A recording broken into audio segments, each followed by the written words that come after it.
કતારગામમાં garage ચલાવતા યુવક સાથે લગ્ન કરીને 5 જ દિવસમાં ₹1.80 લાખની મત્તા લઈને નાસી ગયેલી લૂંટેરી દુલ્હનને ચોક બજાર પોલીસે મહારાષ્ટ્રના નાસિકથી ઝડપી પાડી છે. આ દુલ્હન છેલ્લા 3 વર્ષથી નાસતી ફરતી હતી. સુરતની ચોક બજાર પોલીસ પાસેથી મળતી માહિતી મુજબ કતારગામ હરિઓમ સોસાયટીમાં રહેતા મહેશ તરસરિયા લગ્ન કરવા માટે ઈચ્છુક હતા.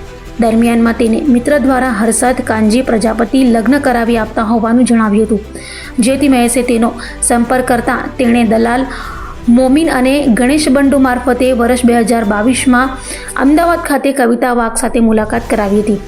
મહેશને કવિતા પસંદ આવતા લગ્ન નક્કી કર્યા હતા, જેમાં 1.5 લાખ લગ્ન ખર્ચ, 8,500 દલાલી અને 10,000 ભાડા ખર્ચનું નક્કી થયું હતું. મહેશે પૈસા આપી દીધા બાદ 12/4/2022ના રોજ તેમના લગ્ન થયા હતા.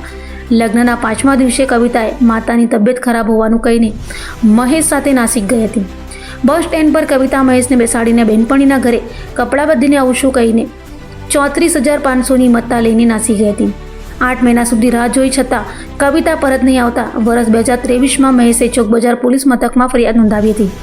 આ ગુનામાં પોલીસે દલાલ હર્ષદ, મોમીન વગેરેની ધરપકડ કરી હતી.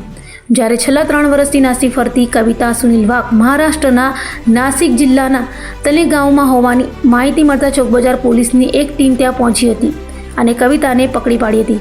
વધુમાં કવિતાને 3 સંતાનો છે, જેમાં મોટો દીકરો 16 વર્ષનો છે. સુરતથી ભાગીને કવિતા તેના પિતા સુનિલ વાઘ પાસે તલેગાંવ પહોંચી ગઈ હતી, જ્યાં પિતા પુત્રી મજૂરી કામ કરીને ગુજરાન ચલાવે છે. પોલીસ અગાઉ પણ તેને પકડવા ગઈ હતી, પણ પોલીસ આવ્યાની ગંધ આવી જતાં તે નાસી ગઈ હતી.